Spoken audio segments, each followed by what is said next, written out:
Welcome again to the Nick Studio podcast number 4. Today, I got Barry here with me, and basically, if you're new to this, my name is Parren. I'm a filmmaker, YouTuber, now podcaster. Doing this kind of podcast here with another filmmaker. Basically, I like to do these podcasts once in a while with other filmmakers, just to talk about our journey making movies, short films, and other YouTube videos. And today I got DeadTubers here, aka Barry. If you want to just give like a little bit of an elevator pitch or introduction to yourself to people who may not know you as of now. Okay. Hello, Nick. Nice to meet you, man. My name is Barry, screenwriter, filmmaker, philanthropist, and I'm trying to make a movie with IShowSpeed and Jenna Ortega. That's what my content surrounds. But I'm shooting a short film in Louisiana called "The Nightcrawlers Run Through Hell." A teenager's life flashes before his eyes on the pursuit of survival. And I'm going to be shooting this film in Louisiana with John Sims. We're directing, starring Jaden Richard and Kylie's Canero. Bro, I'm very excited about what we're going to be chatting about today, man. Listen, man, we gotta talk about films, bro. Yeah. We got a lot to talk about, a lot to dive into, both in our projects. Yes. We got a lot to discuss. And you haven't seen Sinners? No Sinners yet. We're gonna be talking about Sinners. We're gonna be talking about other stuff in Hollywood. We got a lot to dive into. So, but yeah, I mean, I'm glad you reached out to me on Instagram. Basically, before we kind of met and kind of had our conversation before, I saw your. I know we talked about this before the podcast started, but I saw your kind of TikToks and other YouTube videos talking about the Jenna Ortega and IShowSpeed, this kind of zombie movie, the Nightcrawlers. This kind of crazy concept that IShowSpeed actually reacted to, and all these different TikTokers or videos and stuff kind of coming on my feed. I'm like, what is this? Who is this guy? I saw that like about a year ago, and then I just saw you again on Instagram. I just I got to reach out to this guy. Just got to see what he's up to and see if he wants to do, collaborate some kind. So I love to talk about that, kind of like where that started. Where did this kind of concept for the Nightcrawlers and having kind of this ambitious, kind of crazy, dream to have this kind of film being made. Where did this all come from? Let's go all the way back to high school, my friend. All right. Yeah. Well, I was kind of like writing this film when I was I kind of got out of a breakup. I was writing it while I was with her though. So I was just like, you know what? I kind of want to just write movies. I was already doing this with another film. Originally, how I started TikTok, it was called Let's Outlast the Dead. I was trying to get a whole bunch of YouTubers in a zombie movie. So then I changed the name to DeadTubers. And it was like, okay. So that's how I got the name DeadTubers. But then the Nightcrawler situation, I was just like, scrolling through YouTube and I seen Speed one time. And I was like, you know what? You got a personality, like definitely a crazy personality for movies. Yeah. That's how he started. So I'm like, you know what? He will be absolutely insane if I typecast him in the movie. Then I just seen Jenna Ortega. I was like, you know what? IShowSpeed and Jenna Ortega. This is when Jenna Ortega was not blowing up on Wednesday. This is when she was just first coming out, and she was first getting her role with Scream and stuff. I'm like, you know what? I'm gonna try to, pitch this out. I was not expecting to go viral. One night, I just posted a video. I'm pitching this to whatever, and it blew up. I had 1 million views. Then I jumped up to 3 million. I'm like, oh my gosh! Oh shit! Wow! Like I was not expecting this to blow up. I was just like, I'm just gonna try to see what hits the fan, and hopefully people like it. So it was kind of nerve-wracking at first. A lot of pressure. Yeah. Oh yeah. I bet. Yeah.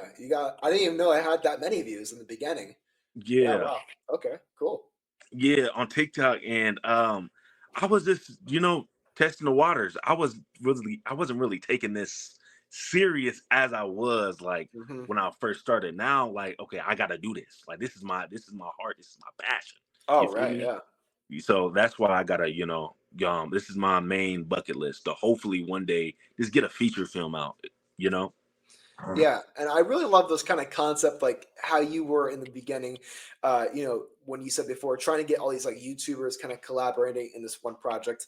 And I think, IShowSpeed that is like the perfect like opportunity, especially like I think like 1 or 2 years ago when he was first blowing up, and right now he's like bigger than ever. He's still relevant, and Yes. I think there's always that possibility where we see like Mr. Beast coming into Amazon Prime, and I think YouTubers kind of coming into mainstream media in terms of movies, in terms of streaming. TV shows, kind of everything now. It's becoming more of like a realistic option. Yes. I think like Definitely. really now everything's on the table when it comes to where we use YouTube and TikTok to our advantage to get people interested, people crowdfunding, stuff like that, because whatever people are into, it will sell. And I think Hollywood the industry has kind of realized that, because I think before like TikTok, and we have this certain wave of social media. Yeah. There's been a big like divide between YouTuber stars and then like Hollywood stars. Yes. And then what I really loved about this concept with having IShowSpeed and Jenna Ortega, two of like the most they run icons of pretty much 2022 and 2023. Like those are the two biggest like people that you could think of during that time. And just having them in this kind of crazy zombie movie was a really cool concept. That was something like I think that's why a lot of people saw that video and really wanted to see that. Especially IShowSpeed reacted to it a few times. We got a lot of other people interested in that. Is because it was kind of like this combination of YouTube and social media and Hollywood all together, and I think that's really interesting. Yeah, I feel like a lot of people say like these when they make YouTube movies, like they got a bad reputation. Oh yeah. Especially like with the Logan Paul movies and stuff like that, and the Smosh movie. A lot of people just ain't like it. Oh, I never seen those. I never seen them either. But I feel like when Talk to Me came out, like it set the standard when Rocka showed their face, and they're YouTubers, so they from that field, and they made a whole feature film picked up by A24. So I feel like slowly but surely, YouTubers and like social media is transferring to film, and I feel like with the next coming years, a lot of YouTubers are probably going to be filmmakers. Oh, by far, yes, Yes. definitely. I think I'm already a filmmaker. Facts. But like, yeah, me and you, we're already making movies, but obviously we want to get to the next level. Facts. And I think now it's more possible than ever. Like, really, the possibility is in our hands. And 10 years ago, this wasn't really possible. But I think like studios like A24, like you said, Talk to Me, they're giving people that chance, and really they've destroyed that boundary between social media and mainstream media.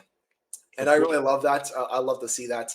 And it gets me excited because I realize like, yeah, if I have a following in the future, I'm still small right now. Me and you, we're kind of still small, but like we still have like opportunity to get, audience, get people involved. And that future of, us possibly having that feature film with like a big studio, stuff like that, that's always possible. And I find that very exciting for me. I want to just get them in at the Hollywood level, or like, the industry standard. But look at Wesley Wang, 19 years old, got picked up by Sony when he, posted his short film. I never seen him. Wesley Wang, he's like, he started to put like TikTokers in his thing first. I'm like, dang. So like, that's like, okay, that's kind of my thing. So I was like, I really respect his ambition. Plus, he's like around my age. I feel like Gen Z. I feel like social media is our way to get in. For a lot, that's definitely going to be the new wave for sure. Yeah, and I agree with that. I 100% think that's going to be the next way. So I know we were talking about a little bit before this podcast about your kind of proof of concept with the short film that you're making right now before your feature film. Let's kind of talk about that for a moment, because I think that's also a really good topic of discussion. This short film right now, what are kind of like the first steps that you've taken from this? Like, what have you done so far, and what made you decide actually to start off with a short film? Just kind of this proof of concept, and just just want to talk about that for a second. Man, I was in a dark place, man. You don't understand. I was like, no, bro, I don't know what I'm doing. I called my friend up, and I was like, Bro, I'm thinking about doing a short film because, like, I'm not going to just straight jump to a feature film, without anything to show for it. So, he gave me like the first scene. I like Travion running. We was already talking about, Travion having a flashback. I was like, should I put this in a feature film? But I was like, yeah, okay, that's how we're gonna do it. Travion is just running from his football opponents, and like he got injured. So basically this whole thing is like his life flashing before his eyes as he's running away from these creatures from the underworld. And his mom told him, you know, if you going through hell, just keep running. So that's why I called it The Nightcrawlers Run Through Hell. Oh, I gotcha. I Yes, gotcha. So you really wanted to just create that short film just yes, to also kind of prove to yourself, like, yeah, I need to make this first so I can actually like make a feature film down the line. yes, sir. And I think that's also where I kind of came from. I'll tell you this kind of brief story because I think it's Mhm. also kind of interesting. I tried making a feature film last year, and I talked about this a lot on my YouTube channel. It was called The Sunshine State, and basically it was like a comedy, kind of like drama movie, very low budget, like as all my movies are. Shot on iPhone, stuff like that, with me and my friends. But it's basically about these high school buddies who kind of reunite 5 years after graduation. And it was kind of like this bittersweet kind of story about these characters kind of finding themselves in real life, what they want to do, what their dreams and stuff. And just, there's a lot involved in that project nonetheless. But that project ended due to many reasons nonetheless. But it showed me different, it taught me different lessons, to Yeah. say the least, of making a feature, getting people involved, what it really takes to make a full feature. And really, I thought it would be, I thought it was going to be really easy for some reason, because it was just me and my friends, obviously, at the end of the day. And then I brought in a few other people, but it's a lot of work to make a full movie, especially when it just comes to first writing it. Which we'll talk about later, but just like writing it is there's so many different factors involved. It takes months really to just write a It script. does. I made short films before I tried to make a feature, and I thought really making short films was going to be the first stepping stone, obviously, but realizing I just needed more practice was also kind of it hit me right in the heart, because I just really wanted to make this movie so bad. But it's also kind of a blessing in disguise, because I realize, like, I look back on the clips once in a while, I'm just like, ooh, like sometimes I Yes, really, yes. I I'm feel like, that. Yeah. because like in the moment you think like, wow, this is so cool, this is amazing, and then like 6 months later you're looking at something like, what the hell? What was I Yeah. thinking? Oh my God. But I I think feel that's that. gonna be the way that I talked about this in a video I recorded yesterday. I think that's gonna be the way uh, every filmmaker is going to see their projects within the first few years. You're going to look back on it and just cringe, because you're going to keep improving, improving, improving.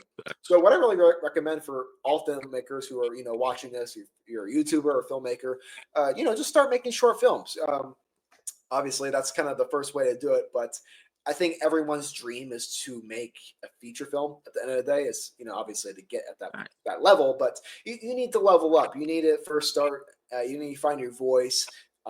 You need to do everything by yourself first. You need to write it, direct it, shoot it, edit it, because that will teach you everything you need to know. I've learned so much from, what I've done. I wrote, directed, I've done everything in my films. Now I know the process of, editing, even promoting, even making trailers and stuff. Everything is a part of the process, and it's just one step at a time also. And I really love that. For sure. Yes. And that's what you got to start somewhere. Like, you can't just like go out the floodgates, shooting for the stars. I did short films, but it was like, the little with my friends, of course. Nothing Yes. too major. You got to start somewhere. You got to have the passion for it first, Then, then that's when you will get where you need to be. Just stay persistent, and Oh yeah. consistent at all costs. It's I think, never, yeah. yeah, I think what you just said right there, also the passion, that's also comes down to Mhm. it. I think Quentin Tarantino, Quentin Tarantino, Oh, of obviously, course. Oh, mom. Sir.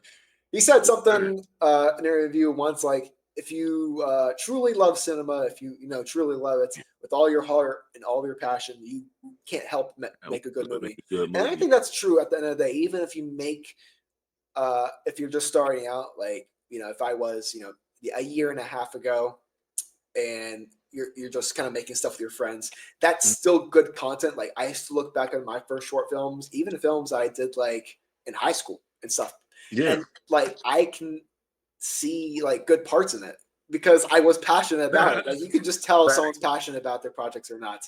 I think for me and you, we're both passionate about making movies. We love telling stories and kind of in our own way. And also, I also want to just talk about YouTube also, because I think YouTube is such a big missed opportunity for other filmmakers right now.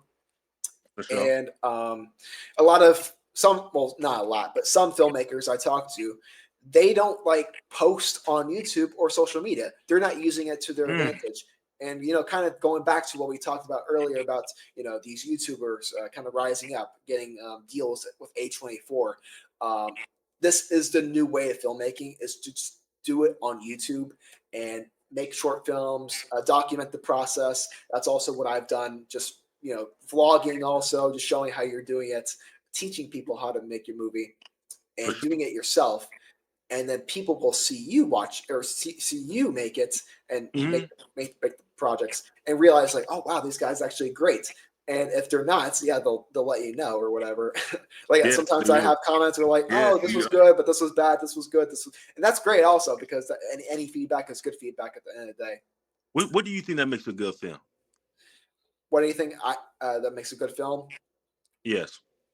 It comes down to the story, and it comes down to really the meaning behind it. Like when I see a short film or when I see a feature film, like why am I invested, and what is the purpose of this existing? Is this showing something that I've never seen before?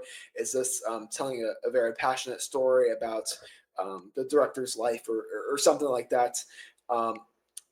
I think for me, it's kind of hard to answer that question, because everyone has like different forms of what is to that answer that question. Yeah, you said the story. I feel like yes, the story does. I feel like what makes a respectable film though is the cinematography. People respect visual storytelling at the end of the day, and that's why I want to convey with my films. If my films are not at least visually pleasing, I don't want to make them. And I know that sounds harsh and stuff like that, but they got to be at least good cinematography. I want it to be upper echelon. I wanted it to be at least decent, in regards to that, in that aspect. And yes, storytelling, you need the story. Without a film, okay, you don't got nothing. You don't got no film without the story. You need the plot, you need the story. Yeah, actually you have a good point there, but let me ask you this, like, okay, would you like take a good story but bad cinematography, or good cinematography but bad story? The thing is, I'll take a that's a hard question. See, yeah, you stubborn me there. I'll take a good story over anything, but I like when it comes down to visual storytelling. I think he's overhated. A lot of people hate him. Who? Michael Bay. Wait, who? Michael Bay. Michael Bay. He's okay. I know. Yeah, he's okay. I haven't seen too much of his work, so I can't really say. Yeah, I feel like a lot of people hate on him because he is a visual storyteller. And sometimes I feel like with his work, he doesn't have the best stories behind him. So that's why people hate on him like that. But I feel like we need more visual storytellers, especially now this day and age. I feel like we've been in a cinematic downgrade for years, bro.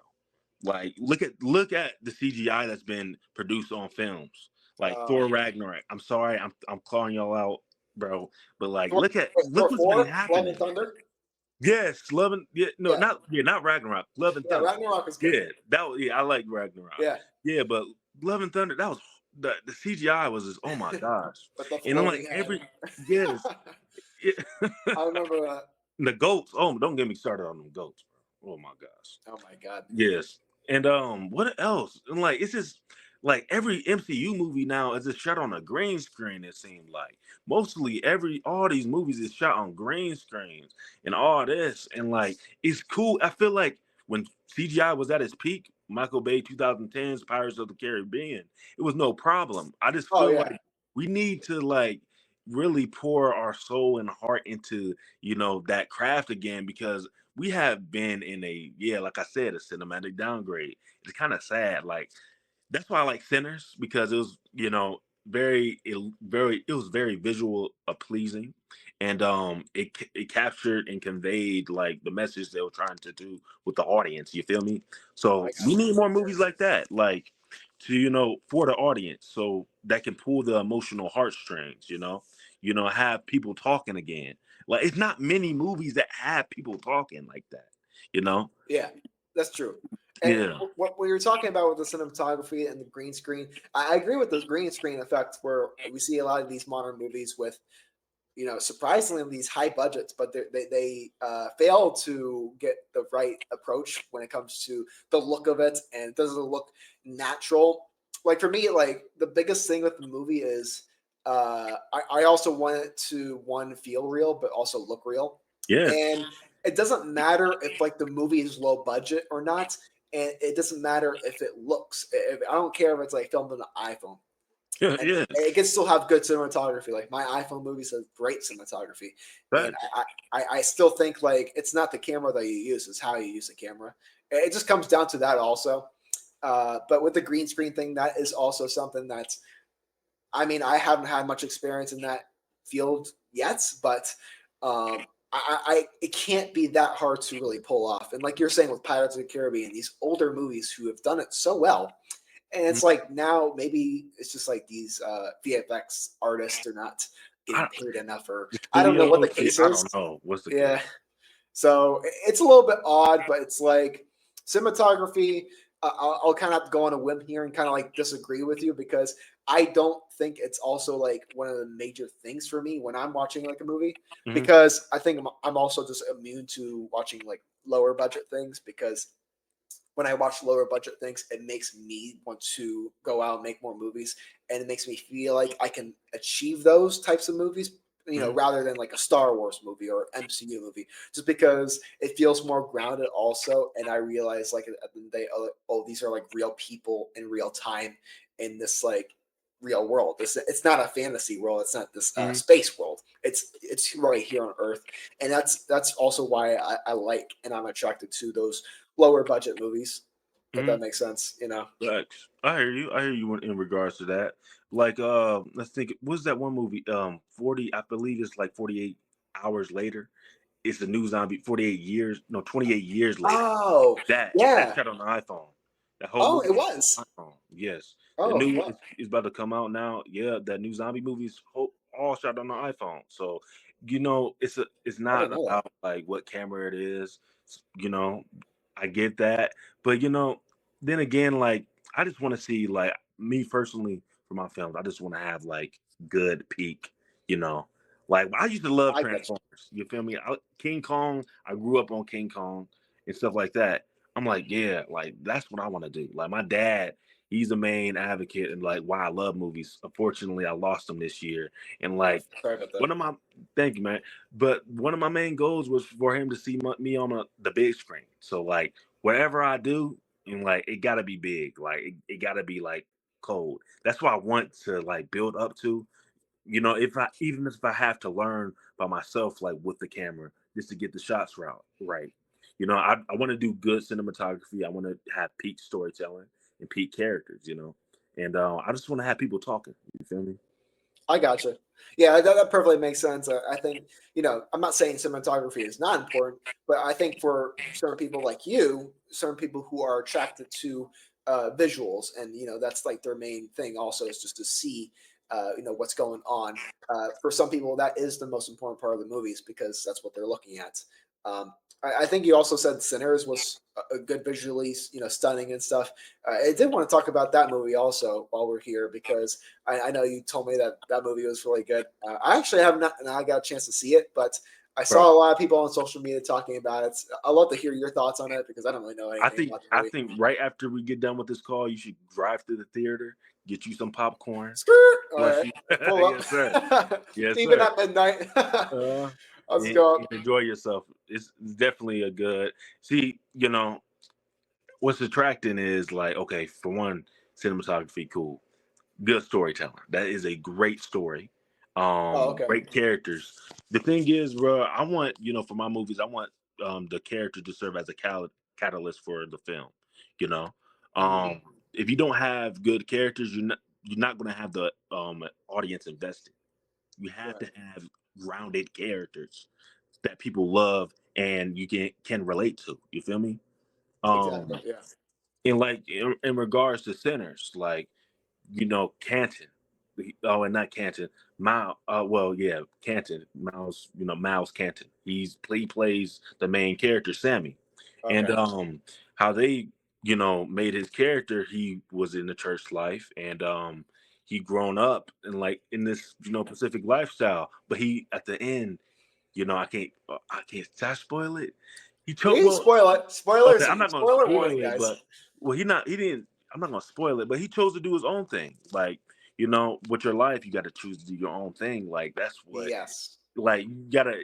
It's something that hit right there. Like, boom.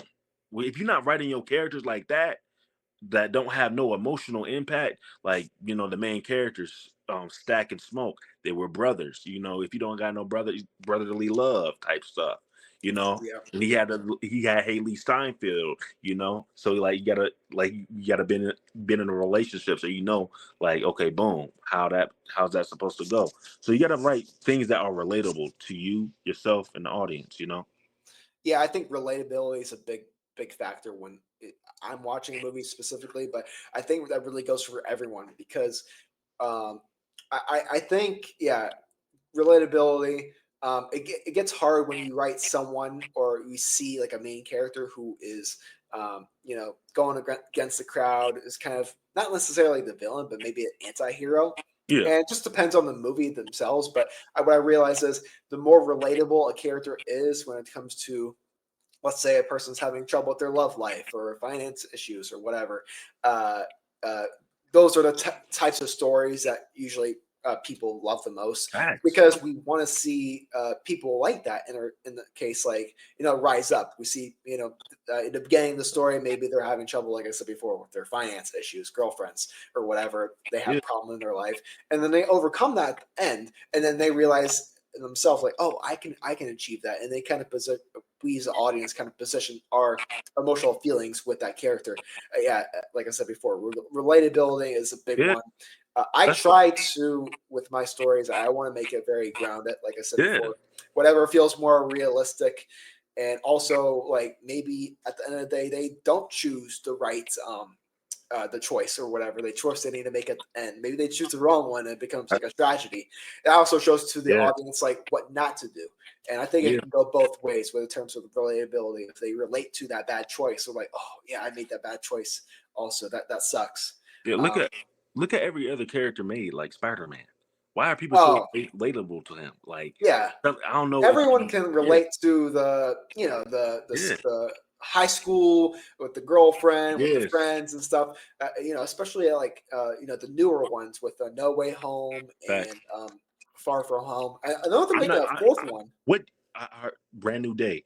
Oh yeah. I got a question. What do you think about? Okay, Tom Holland. I like him. He's cool. But I'm just saying, Toby will always be my GOAT. I'm telling you, bro. Spider-Man. All right, let's talk Spider-Man. Yes, sir. I really like all of them.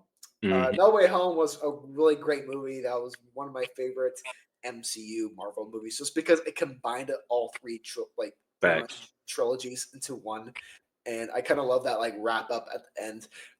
Honestly, I'm gonna have to go on a whim and say I'm not really excited for Spider-Man 4. It's because I feel like they wrapped everything so perfect with kind of Peter Parker, and you know, it's gonna be hard if they redo or undo stuff from that movie. Facts. And it'll just lose a little bit of its magic. It's definitely not going to reach the hype as it did, you know, without, you know. Yeah. I feel like it was decent. Yeah, but Peter Parker's gone. It's just Spider-Man now. yeah, So it's going to be interesting how he interacts with the world on a day-to-day basis. Is he going to go by a new name, or it's a soft reboot, to his character. I guess they're gonna try to make him more grounded. Like I feel like everything with Tom Holland, his Spider-Man, Tony Stark gave it to him. So now they're just gonna try to rebuild and like what is this neighborhood Spider-Man's, new arc. yeah? So And I love to see that also. But going back to your question, like I do really like Toby, or not Toby. Uh, Andrew, uh, uh, what Tom. was the one? Tom Holland. Hmm. I do really like Tom Holland, just because I think his ending was the most impactful. I seen almost all the movies. Hmm. Tobey Maguire was really great in his. I think his films were really unique. I really Hmm. love kind of because that was kind of the beginning of the superhero genre, and Back it didn't really have that much like hype or anticipation. Those are kind of like it just came the kind of start. underground, and it was kind of the start of everything. Andrew Garfield was kind of in the mix, and it was kind of weird because it was during the MCU and it wasn't part of the MCU. It was kind of weird, and not many people were into that. I haven't seen the movies in a long time, but they introduced Tom Holland, which was a part of the MCU timeline, and he's in all these Marvel movies with the Avengers and stuff. So we've seen a lot of him. So I think I really like him just because we see his kind of journey, Hmm. from this little kid to saving the multiverse or whatever, sacrificing his identity at the end of No Way Home, and I think that's very impactful. And it's not it becomes it's not really relatable, but you realize like Peter Parker is growing up, and he has no way home, and he is going places farther than you can ever imagine. Yeah, I feel So, that. I feel that definitely. I feel like we grown up with the Spider. Like I feel like this generation has grown up with him. We seen him when he was 16 in Civil War. Man, when right. that trailer dropped, oh my gosh, I was screaming. Like when he first on the roof. That Oh man. yeah, yeah, yeah. Yes, I remember that. man. Bro. I called everybody to come in my room. I'm like, bro, look at this, bro. Like I was so hyped. With him Yes, and the shield, that was pretty yes. cool. I really like that. Yes, that was so cold. Uh, Yeah, dang, I miss that type of MCU. Like, I feel like I feel what's the word? Superhero fatigue. I feel like it's been a lot of that, I guess, because they just don't haven't been hidden like that. I feel like even yeah, when No Way Home, I only seen it one time. Like, I don't think I'll watch it. I probably would watch it again if I was very I bored. saw it 3 times in theaters. Dang, dang, oh, damn. Well, I was actually, once when it came out, then twice, and then they Mhm. re-released it with like the deleted scenes involved. Oh, That dang, was the they third had, time. okay, Yeah, yeah. dang. But I did see it 3 times, All right. but that was kind of the. It's not necessarily the peak of MCU, but it was also kind of the ending for my journey because I haven't really seen anything since then. Maybe a few things, but like I talked about this with Omar in my last podcast about MCU, about Star Wars, about kind of everything kind of going around with Mhm. Hollywood, the industry and stuff. And it's an odd time now because the last few years with the MCU with Marvel stuff, it hasn't been all peaches and roses. It's been like Right. ups and downs and stuff, where people like the majority of the audience is not liking stuff, and it's kind of surprising for a lot of people. But Avengers: Secret Wars comes out next year, or Avengers: Doomsday, whatever it's called. Mhm. I'd love to hear your thoughts on it because I'm excited that they brought back Robert Downey Yes, sir. Jr. and I'm really excited for the future, and I love to see it. I have no idea where it's going though. I Um, don't. Yeah, I'm very excited. I just hope this is going to be cold. Like I feel like Robert Downey Jr. as Doomsday is going to definitely be like a hit. A lot of it's definitely mixed, with the audiences. But bro, I can't. I don't know what they're cooking, but they're cooking something. And oh they're yeah. bringing the X Men back. So Oh, they got a lot of different yeah, characters. Did you see like the cast reveal? They yeah. have like 50 people. Yes, they did. Yes, they bringing about a lot of people. Some of the OG cast, Channing Tatum coming back Oh as yeah, yeah, yeah, him. he's Like they gonna be bring yeah, back like literally everyone. Loki. yes. They're bringing back. They're not bringing back Peter Parker in this one, which is so I weird. wonder why. Yeah, I wonder why. I need my Spider Man in there. Yeah, But there's but always room for surprises, so we'll see. and they But said he did say like there's gonna be more. Robert Downey. He said there's going to be more. Oh people. yeah. So, Oh, I bet there's gonna be like a lot of surprises. I'm pretty sure. yes, I can't So wait. we'll have to see. Well, I'm excited for that. But in the meantime, like there's been like Captain America's come out to theaters, which wasn't a big hit. Thunderbolts comes out next Friday or this Friday actually. Yeah, I feel like that's going to be the best. That's projected to be the best superhero movie. Oh, you think so? That's what they're saying. That's what they're saying. It's very Well, that's emotional. what they say, but Yeah, you can never agree with other people sometimes, right? yeah, facts. I feel like it's gonna be cool. I feel like it will be better than Captain America. The reason why I didn't like Captain America, you know, it just I did like it. It's just that I just felt like it could have been more fleshed out. I feel like this character Sam Wilson definitely could have been more fleshed out. They had that one scene with the Hawk, him and the Red Hawk fight, and that was like the peak climax. Everybody was waiting. I feel like that's what most people went to the theater for, correct? Oh And yeah. they led us to that at the end. That was the best part of the movie. You should have I had that somewhere in the climax.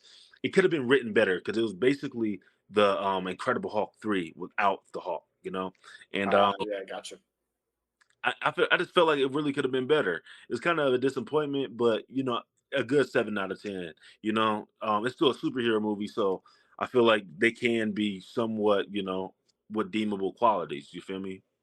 Yeah, I mean, there's always good parts to movies. I mean, like I said, like the climax and with the Red Hulk was obviously the highlight, but that's no excuse for the other factors of the movie to Yeah. obviously be all good because rewatchability is also a big factor. If you can't, if you're waiting for a few other scenes, if a few scenes are good, it doesn't make the Right. whole thing good. But I haven't seen it yet. Maybe I'll catch it on streaming. But I don't know. Like all these movies, it's so funny that they're coming out to cinemas and 3 weeks later they're like streaming on Yeah. Apple TV and stuff. Even like HBO Max or wherever it is, it's somewhere like within the month that it comes to cinemas. And people that have been seeing my channel and my podcast for a while, you guys know that I'm a big movie guy. I love going to the cinema, love going to that experience and having a good time on a Friday night, going with friends, grabbing some popcorn, just having some fun.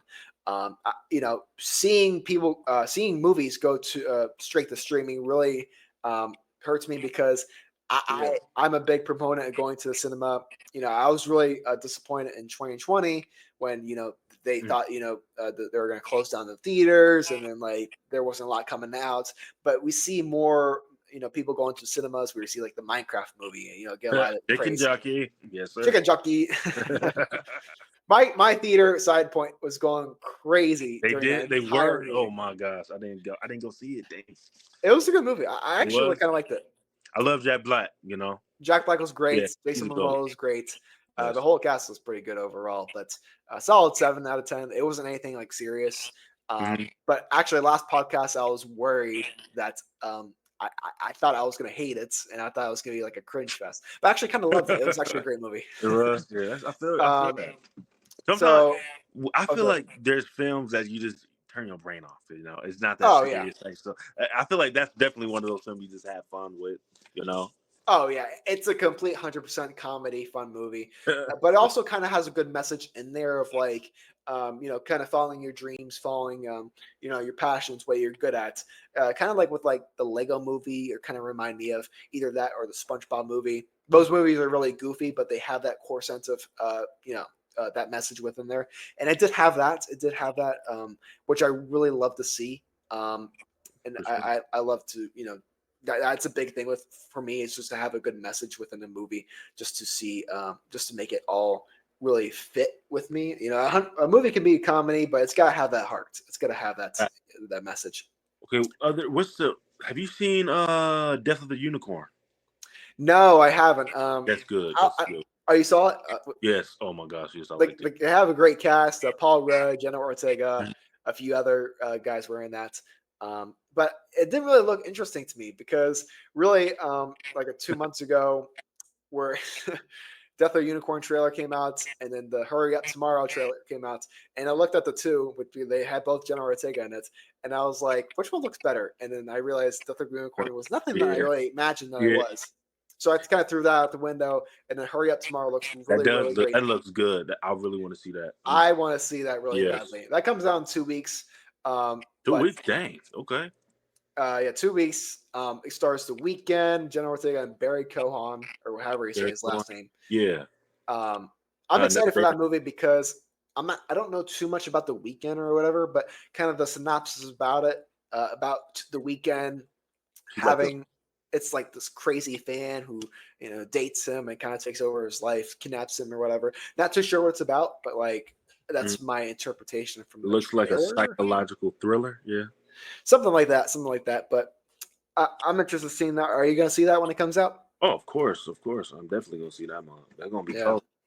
I like The Weeknd. And then 2 weeks later, it's going to come to streaming. Dang. Which, probably.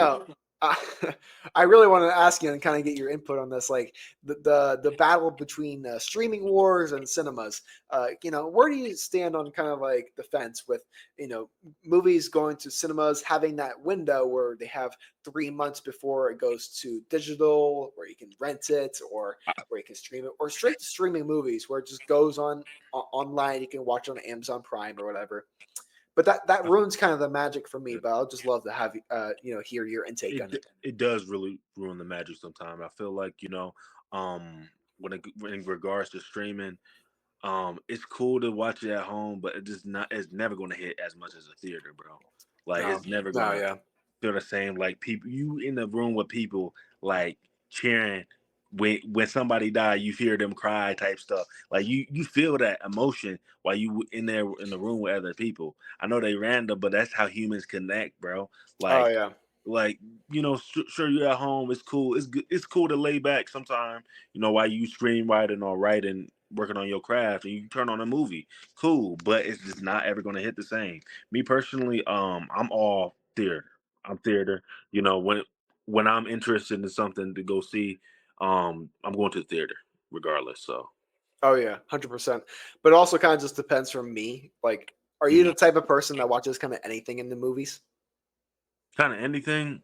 Yeah, I watch anything. Yeah, Inside Out. Yeah, anything. I gotta be into the movie if I want to see it, because sure, I can go to cinema. Maybe I'll like it, maybe I won't.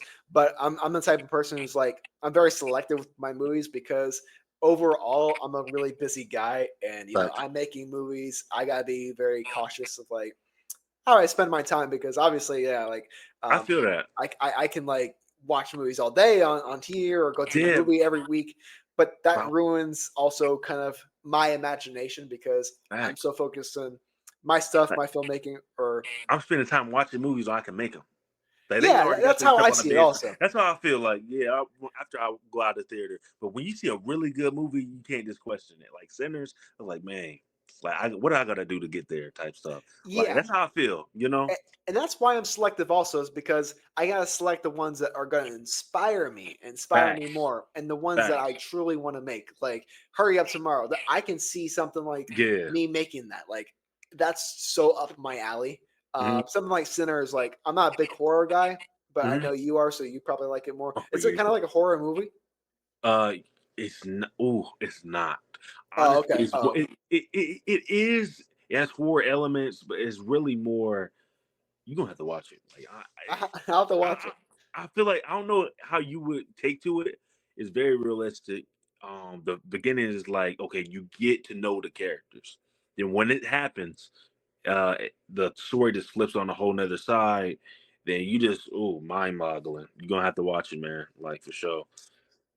Well, if I get some time, maybe I'll watch it in the cinemas. But tell me what you think. I don't know. I mean, I'll definitely hit you up. I'll let you know.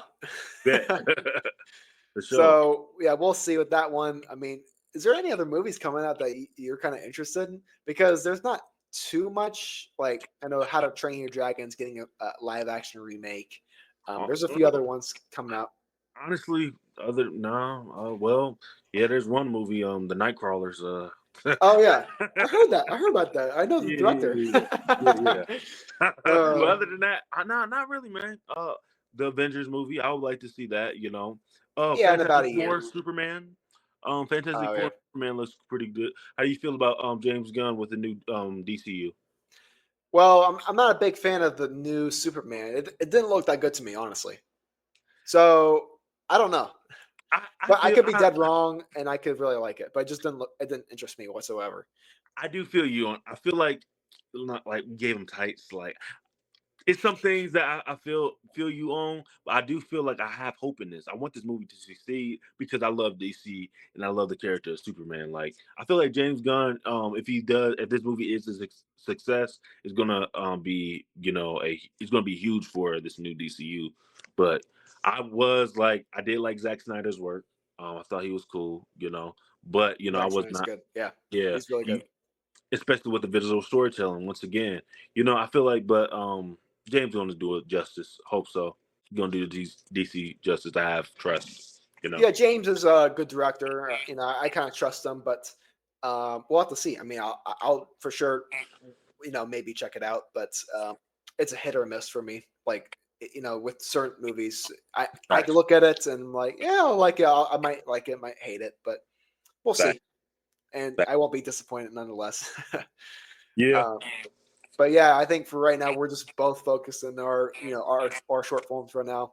Kind of like I also want to kind of hear your intake on like where you're at right now with the film. Like, what's your process right now? You say you're filming here in summertime. So what are you doing right now to kind We're of prepare? pre-production, so we're just trying to figure out budgeting costs and and things like that. We're gonna see what the next thing to get like this budget right, and I got a meeting. I'm planning everything about 2 hours now, so we're gonna see what's the next step and what's the plan that's gonna go into making this film. But other than that, the Nightcrawlers. I'm writing another film called Don't Follow the Red Roads. It's Oh, a okay. psychological horror film about a group of college students that take a wrong turn when they try to go to a concert. But when they take this wrong turn, right, they see this gas station in the middle of nowhere. This gas station has nothing. It looks brand new. It has no cars and it has Oh, a cashier. But the cashier warns to don't follow the red roads. It's very like Jordan Peele X. Like I'm very excited. I got connections. Like all the actors mainly want to be in it. They have decent followings on social media. I don't know. I feel like honestly, I feel very good because it's fresh and it's a new film. I feel like that is potentially going to be my first feature film. Don't be surprised if you see it on Netflix. I want to do streaming. That's one thing. I'm oh not. yeah. Yeah, I feel like okay. I feel like okay. What's streaming, right? I'm trying to think of the one guy's name. He made Alien Romulus. He did the Texas Chainsaw Massacre movie that a lot of people hated, but he was then picked up for the Alien Romulus Oh, movie. the new So one. yeah, I feel like Yeah. his directing. I've liked his directing style, and I like the visual aesthetic that he used in that film. Then when he got picked up for the Alien movie, I was like, okay, now people are knowing who he is. So I feel like um, Netflix is a good start for filmmakers to like, okay, boom, now you know who I am, and this is my work type stuff. So like. Yeah. I followed him after that, like after Texas Chainsaw Massacre, even though people were bashing it because they had that one line, "Don't think it was like I'll cancel you, bro," or something like that. When Chainsaw Massacre was chainsawing everybody. Oh, Yeah, that. Yeah, I I feel got like you. yeah. So I feel like in regards to streaming, going back, I feel like for filmmakers that have movies on there, you'll get known. You know, I feel Mhm. like for Stranger Things, people you will develop a fan base. Like look at the Duffer Brothers. Nobody knew the Duffer Brothers before Stranger Things. Now they Right. are millionaires now, and Oh, they have a franchise on their back, and who knows what they're gonna do next. But I feel like that's a good start. So hopefully, never know. Netflix hit me yeah. up. I'm gonna develop the script, man, and Yeah, yeah. you never know, man. But yeah, you can easily get picked up by Netflix or by another studio. But also, like, I feel like for anyone, you can just start making movies on like Tubi, for example. Like Tubi, you don't even have to have connections. You can just post your movies on there. Me, Yeah. I'm gonna stop you right there. I'm sorry, sir. I'm Oh, you're sorry. good to go. I can't stand Tubi. I'm sorry. What? I cannot stand Tubi, bro. You don't. What's Okay, up? listen. Okay, when we make Tubi movies. Okay. I'm speaking for me as a black male. Okay. We don't get the best rep. Like you don't. Okay, art. We get clipped. There's horrible movies on there. I feel like the Tubi for us is a laughing stock. Like I can't. I can't. Ooh, my knees buckled when you said Tubi. Like, They're like buckled like, up. like you gotta see some of the clips on what the movies they put on there. They put anything on there.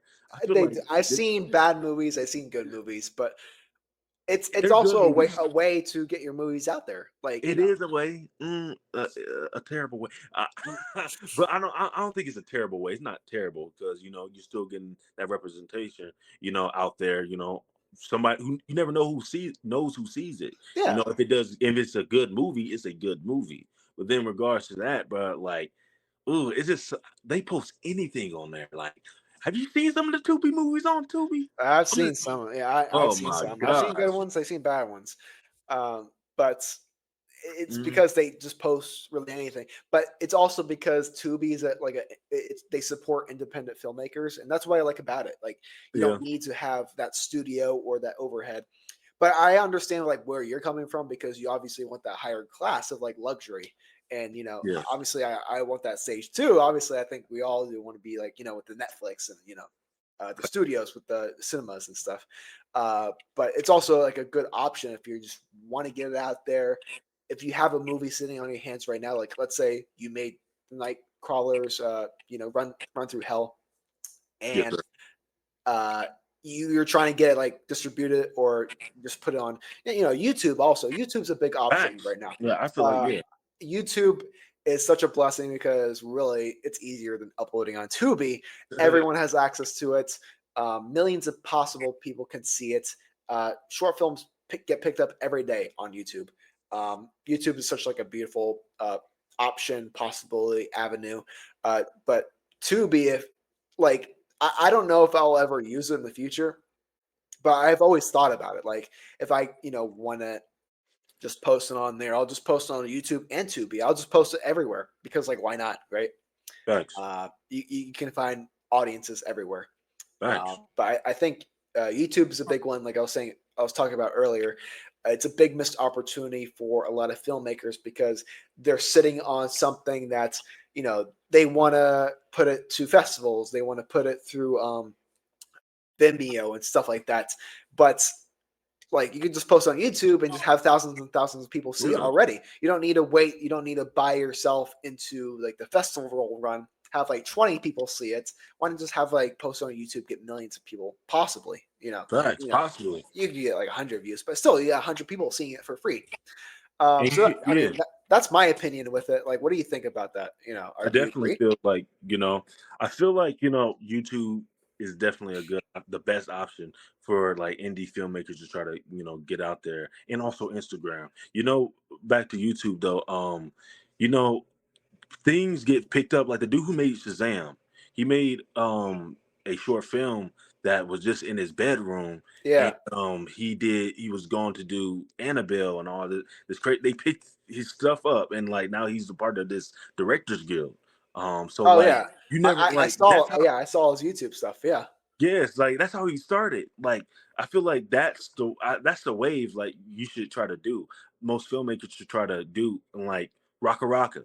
I used to watch them in the back of the bus with my friend Julian, Marvel versus DC. Like used to watch that in the back of the bus. Now they making feature films. Like that's how I want to do it. Like some Oh people yeah. morally that's how I want to make films. I feel like me throwing my stuff on Tubi. I feel like honestly, I ain't gonna lie. For some filmmakers, they cool. Like some filmmakers are very talented. That's on Tubi. I'm not going to discredit them, but I feel like that is a disrespect to cinema. Bro, I'm just. Have you seen some of the stuff on the I feed? Like, Hey, like let's say like Netflix has bad oh movies my. also. Yes, they do. They Everywhere do. there's also bad movies. They So they let's just they keep they that in mind. got they got but Tubi, oh my gosh, oh, but not, I but understand. but Tubi, no, Tubi is good though. Tubi is good because they're talented people on there. I have seen good Tubi movies. Like sometimes, like when Yeah, you want to turn your brain off, or sometimes you just want to see something totally original. Go to Tubi. You will find the most original stuff there. Random is always very, original. I very. believe that. We need more random movies. That's why I went to go see Death of a Unicorn. It sounds random, okay? Boom. They hit a unicorn, and they use this unicorn to, make the cure diseases. It sounds weird, but like, okay, now I'm invested. Okay, what's this movie about? Because it's not telling Right. the full story. Like we need more random movies. Like look at the Teenage Mutant Ninja Turtles, for example. Okay, Oh yeah. who thinks of Teenage Mutant Ninja Turtles? Okay, Freaking like weirdo. Who made like that's that? what I'm Oh. saying. Like we need more stuff like that, and that's why we have been in a downgrade cinematically. I'll still say this because we're afraid. Studios are afraid to take the risk now. We make IP projects nostalgia bait. That's how they do it now, and Yeah. a Yeah. lot of original movies that suffer from authenticity. And I feel like sometimes it feels forced when it is original, something that is original, and people just don't take liking to it because sometimes it just suffer from it's not authentic enough. Like, Yeah. that's how I feel like, me personally. Yeah, I mean, with the nostalgic bait, it's Yeah, studios afraid to be original. Also, but facts. like you This, were saying before, those great stories, those great, stuff that's a nostalgic base comes from those crazy ideas, those crazy original, stories. And I have stuff in the back of my mind that I want to, do in the future. Kind of like with you, with obviously the Night Hunters, but also like future projects. We have these crazy imaginations, and we're just thinking of like our future films.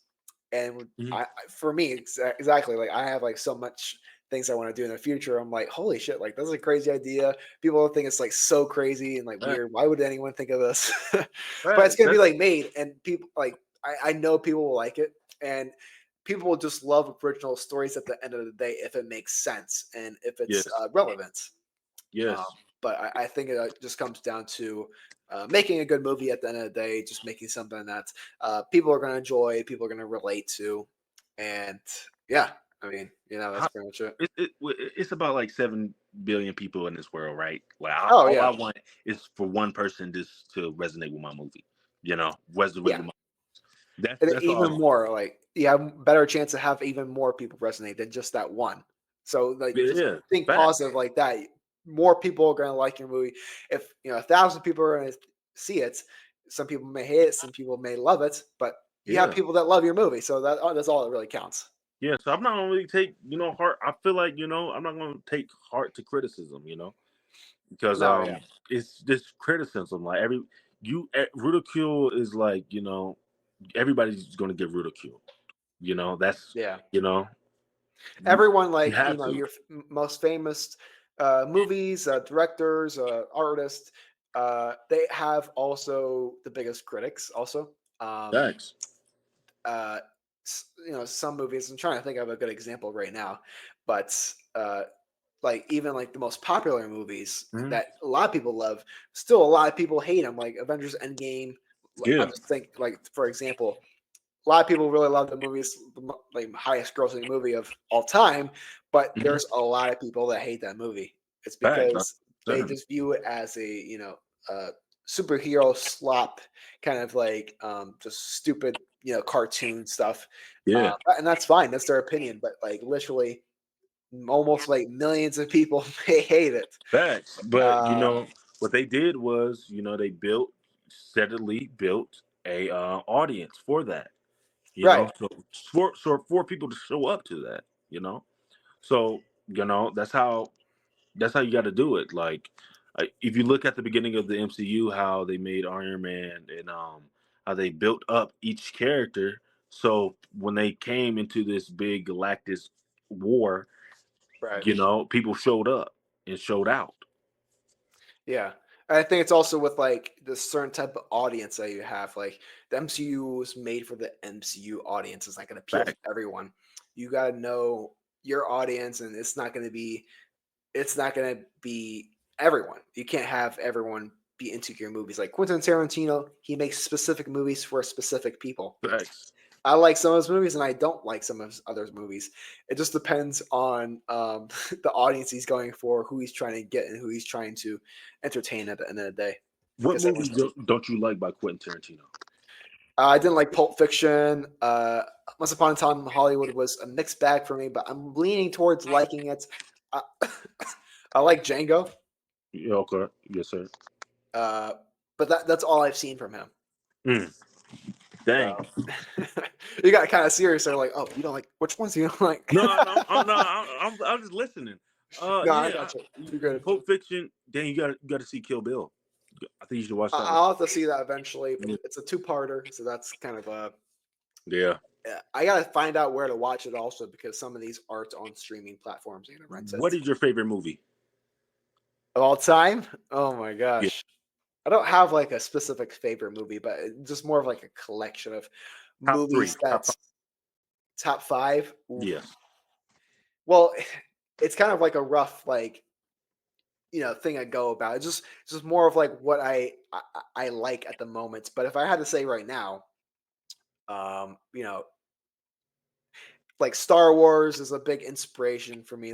But Star Wars, I can't pick just one. I like all of them really. So it's like, I don't know. I like the franchise Star Wars. If I had to say the original trilogy or whatever. Okay. But I'm appealed to movies that are also family based, but they also have they're also appeal to adults, like either Despicable Me or Shrek. Just to throw out, Shrek is probably one of my favorite movies, I have to say. Fire. It's actually a good movie. I like Shrek 1 and 2. It is. And then, some other inspirations, Joker was a really great movie. I thought, it was a big inspiration for me making movies. But just also seeing a lot of people on YouTube making their own content. Like we were talking about earlier with people making movies on YouTube. Have you heard of this guy called Joel Haver? Joel Haver? No, I haven't. Yeah, so Joel Haver is basically this guy who uploads skits on YouTube, shorts, animations, but he also does feature films. And basically he has made these feature films with just his friends and just his buddies, and he does them for literally $0. But some of these movies are really, really great. Pretend That You Love Me was a great one. A Drowning Potential, and then he's just created so much different content. He's made a lot of different movies, but Drowning Potential is easily in my top probably 20 movies. Wow. And now we'll just Joel Haver. Joel Haver? Okay. I'll send you his channel link later on. You can have a look. But he's made a lot of content, and he's inspired me to make my own movies. And he's shown me this kind of path on YouTube to, hey, you can just make movies on YouTube, kind of like how we were talking about before, where you can share your own content, have your own following, and don't need to have permission for anyone. You can just start making movies yourself, super low budget, and you don't need all this money, at least not yet. But it's been an inspiration for me just to get out here, just start making content on YouTube, on all these different platforms, which has been very inspiring. But what about for you? What about your favorite movies, top 5, or just kind of in general? Joel Haber, I'm gonna have to check him out. But top 5, dang, Major Payne, Little Rascals, Train to Busan, zombie movie, Get Out. Then I gotta have one more. I'm gonna have to go with Transformers, just because the visual. Oh yeah.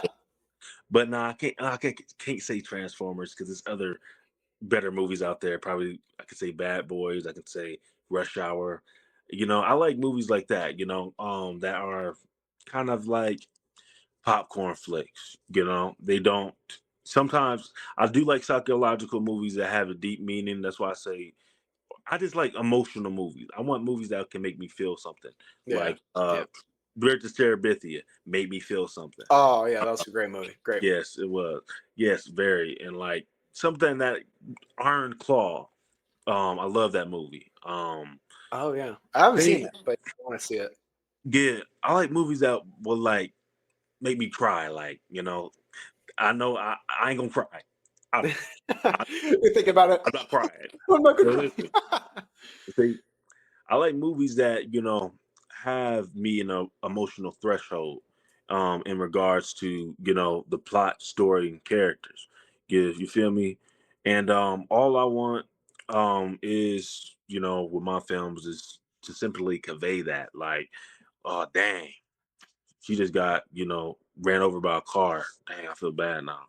Like something like Just hits you in the kind of the gut and stuff.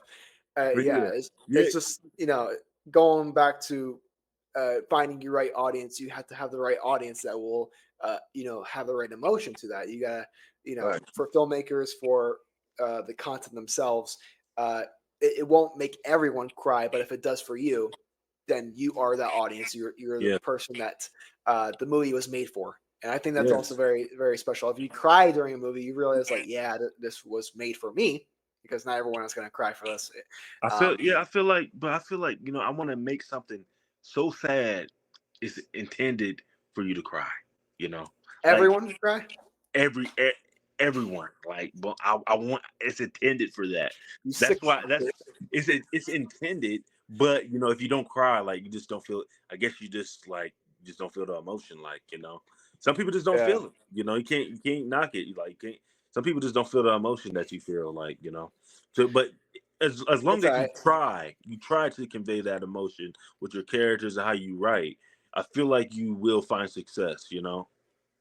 Yeah, I think if you trust your instincts, trust kind of your gut in terms of wanting to convey that message to a person, wanting to make them cry, if that's kind of your goal, it's kind of a sick goal, but it makes sense. Like you want people to have that emotion. And if you're coming from that state of mind when making a film, going back to if you're making a short film, making stuff on YouTube, if that's the goal to convey emotion, that is art. That is what is all about, and you're kind of on the right track here. So Thank I you. 100% agree with that. With everything with that, I think we talked about everything. Yes, We're sir. going to start to wrap up, but yeah, I really appreciate having you on this podcast. We talked a lot about our films, talking about a lot about Hollywood in general, a lot of different topics, but it was interesting talking about how we also make movies and the start of the night crawlers and stuff. Yeah, I had a great time. I had a blast. Thank you so much, Same, man. Barry, aka DeadTubers. Link in the description for his YouTube channel. Is there any last thoughts, any last things you want to say before we wrap up here for the podcast? Well, for any future filmmakers, you got to maximize present time and utilize it now. Make sure whatever you're doing now is for you to get closer for where you want to be. Psychosomatic visualization. You're going to need that. Visualize yourself in the most highest area so you can prosper. Thank you for having me, Nick. This was a great podcast. Absolutely. Maybe in the future, once I can do my press tour, for one of Oh yeah. my crazy films, I'm gonna hit you up. We can do this again, man. Oh, absolutely. Yeah, that was a great one. Thank you for Barry for coming on here. Thanks again for watching, guys. If you're new, subscribe and check out Barry. Link in the description. God bless, and I'll see you guys next time. Thank you. Peace. All right, and recording. Oh, I'll leave that in. But